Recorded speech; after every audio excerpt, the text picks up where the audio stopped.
Let's move on to the impeachment case of Vice President Sara Duterte as critics continue to question the credibility of Ramil Madriaga, her self-confessed bagman and alleged former aide. Representative Laila De Lima is confident the star witness indeed had a working relationship with the Vice President. Kumuha tayo ng detalye mula kay Isaiah Mirafuentes ng Abante. Mag-uulat siya mula sa Batasang Pambansa.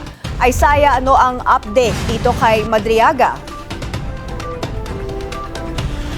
May naniniwala si Representative Laila De Lima na siya nag-endorse ng isa sa mga impeachment complaints laban kay Vice President Sara Duterte na napatunayan na raw ni Ramil Madriaga na may working relationship sila ng bise.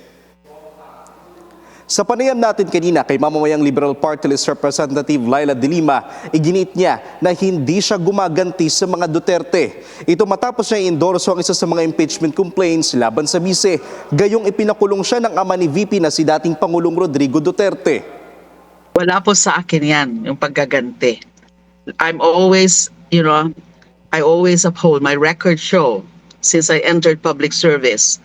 My record show that is always about truth, justice, and accountability. Wala po sa pagkatao ko yan na wala sa pagkatao ko yung mga revenge.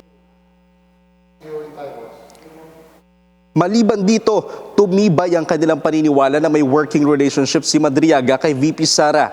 Samantala, kaugnay naman sa mga bumabatikos sa mga ebidensya ni Madriaga na pilit itong binubutasan, paliwanag ni De Lima ang mga ipinresentang ebidensya ni Madriaga ay mga sample evidence lamang. Umaasa ang mambabatas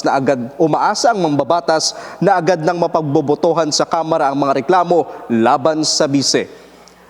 May samantalang inaabangan natin ang pagdinig niya kaugnay sa impeachment complaints laban kay Vice President Sara Duterte ay magaganap sa April 22 at sa April 29 at susunod niyang pagdinig ay inaasahan nating darating si former Senator Antonio Trillanes IV at kabilang rin sa mga inimbitahan ay si Ombudsman Jesus Crispin Rimulya para sa salin ng bise. Maraming salamat Isaiah Mirafuentes, nag-uulat mula sa Batasang Pambansa.